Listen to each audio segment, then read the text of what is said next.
Today's play activity is hot and cold, which comes under the category of language development of preschool students. So this play activity can be shared with the preschool teachers or parents who have the children of the age group 2 to 6 years old.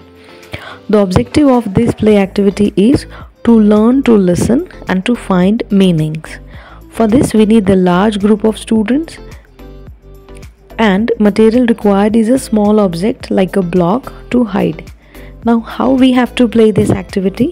Send one child out of the room or class. The rest of the children hide an object in some part of the room. When the child comes back, the only clue they must give is hot to show that the child is close to the object, and cold to show far. They can also show how near or how far by saying hot, hotter, hottest, or cold, colder, coldest. The children can help the child to move in the right direction. When the child finds the object, another child goes out and the group hides the object again in another place. Here one variation is possible. One child goes out of the room and rest of the children hide an object somewhere in the room. Then the child is called back.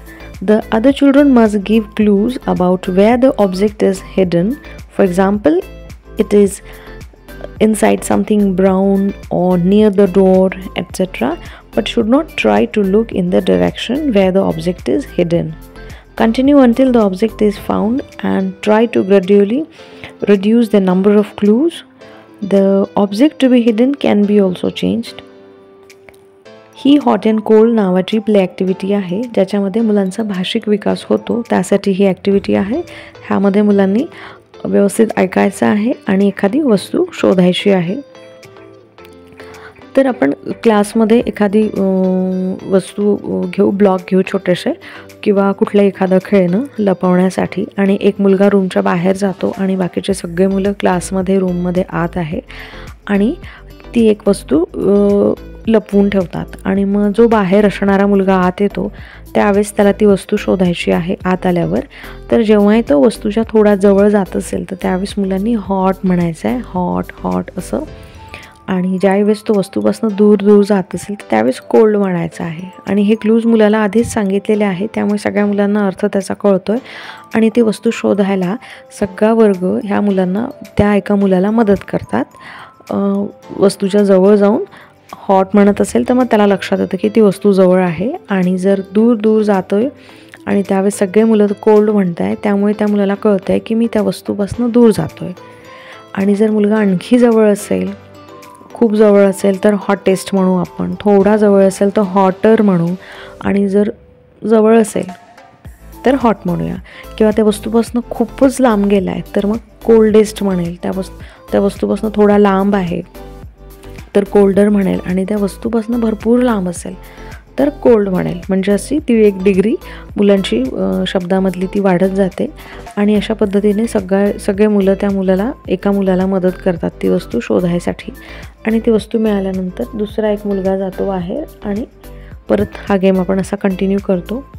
किंवा यामध्ये एक असं variation होऊ शकतं की मुलं मदत करतील हॉट किंवा कोल्ड असं न म्हणता, की ती वस्तू दाराच्या मागे आहे किंवा त्या ब्राऊन कलरच्या डब्यात आहे किंवा असं काही, किंवा दाराजवळ एखादं काहीतरी ब्राऊन आहे तेवढ्यात तिथे ती ठेवलेली आहे. असे वेगवेगळे क्लूज देऊन मुलं मदत करू शकतात. आणि हळूहळू जसा गेम कळतो आहे मुलांना, इझी वाटत असेल तर ते क्लूज सांगणं कमी करायचं. आपण एखाद्या ह्याच्यामध्ये दुसरा ऑब्जेक्टही घेऊ शकतो.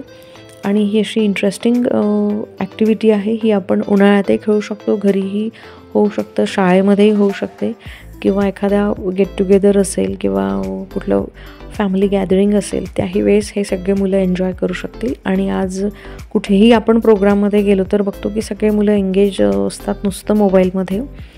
तर त्याऐवजी मुलांना आपण जर असं एंगेज केलं क्रिएटिव्हली गेम्सद्वारे तर मुलं नक्कीच एन्जॉय करतील आणि ह्याच्यातून मुलांचा भाषिक विकासही होतो.